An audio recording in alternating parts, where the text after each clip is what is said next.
E aí, rapaziada, tranquilão? Beleza? Aqui de novo o João Ricardo, professor de Geografia, vocês já me conhecem. Vamos dar continuidade a essa sessão, né, de vídeos que a gente tem feito sobre as vegetações brasileiras, né? E hoje a gente vai falar sobre a caatinga, que é muito importante, é um tipo de vegetação muito importante para o nosso país.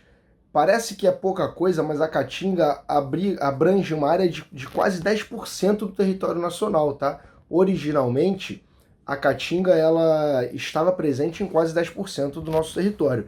Boa parte dela já foi desmatada, né, devastada. A gente às vezes pensa, tipo Caatinga, tu só tem uns cactos aqui, uns arbustos ali, e você não pensa, vai ter desmatamento disso? Vai ter desmatamento disso. O pessoal acaba tirando essa vegetação natural para fazer pastagem, por exemplo, para criar boi, enfim, para uma série de outras atividades econômicas. E aí a gente às vezes confunde, tem desmatamento também nesse tipo de coisa? Tem, pô, claro que tem. Os biomas, né, que não são aquelas florestas grandonas, como a Mata Atlântica, a floresta amazônica, também sofrem com problemas e com impactos ambientais, tá?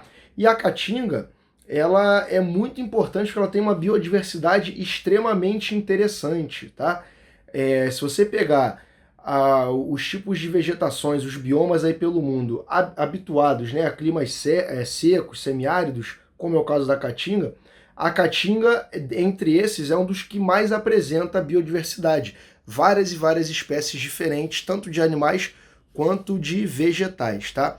A vegetação característica da caatinga, como eu já adiantei, são árvores, na verdade arbustos, né? De pequeno porte, com galhos retorcidos, meio espinhentos, cactáceas, né? Com as folhas estreitas ou até mesmo espinhos, né? Então, na caatinga, você tem o predomínio de uma vegetação xerófita ou xerófila. O que significa isso, vegetação xerófita? É uma vegetação que está habituada a climas mais secos. Diferente, por exemplo, das vegetações que são higrófilas, né? As higrófilas, elas são habituadas a climas onde você tem uma umidade maior, onde chove, né, com mais frequência, com mais intensidade. Beleza? E aí, pô, por que espinho, né? Por exemplo, quando a gente fala da floresta amazônica, a gente fala de latifoliadas, né? São árvores latifoliadas. Significa o quê? Tem folhas grandes, largas, né? Que estão preparadas para liberar bastante vapor d'água para a atmosfera, afinal aquele clima ali é bem úmido. No caso da caatinga, como a gente tem um clima semiárido naquela região, os vegetais, para conseguirem sobreviver, eles precisam fazer o quê? Eles precisam minimizar aquilo que eles mandam para a atmosfera de água, né? Eles têm que segurar a água neles. E através de onde que os vegetais liberam a água para a atmosfera?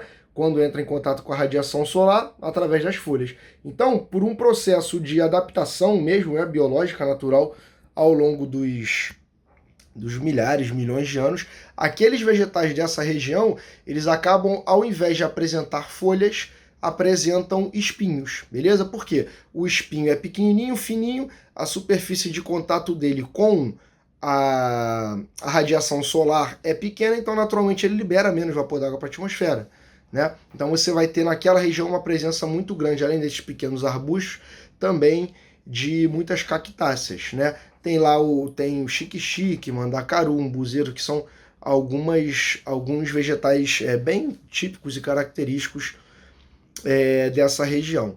Como eu falei, esse tipo de vegetação ela tem sofrido bastante com a ação humana e sofre muito com o problema da desertificação, tá? Entre todos os tipos de vegetação, entre todo o Brasil, né?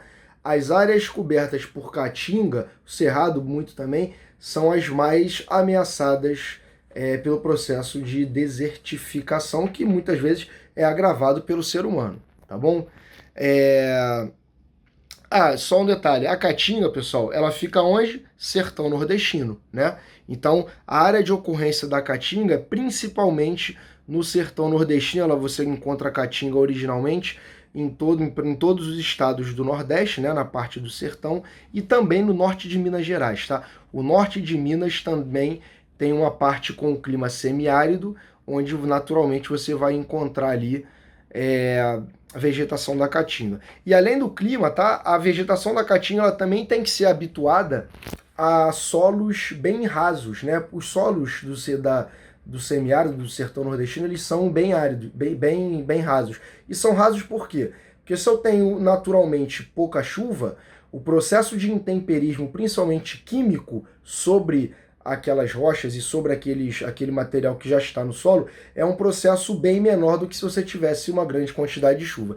Então os solos nessa região, eles são pouco desenvolvidos, são bem rasos. Então são dois obstáculos para os vegetais. Os solos são rasos e o clima é muito seco.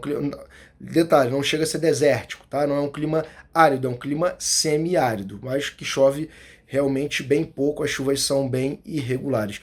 Outra característica interessante, esses arbustos que eu falei, durante o período de estiagem, eles liberam, estiagem quando falta chuva, né? Quando chove praticamente nada naquela região, eles soltam as folhas, né? As folhas caem justamente para se preparar para esse momento de maior secura, vamos dizer assim.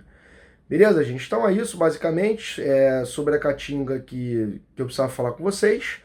Próximo vídeo eu vou abordar a mata dos cocais, então fique esperto aí no canal Eu Militar, porque informação é o que não falta para te ajudar na tua aprovação. Valeu? Um abraço.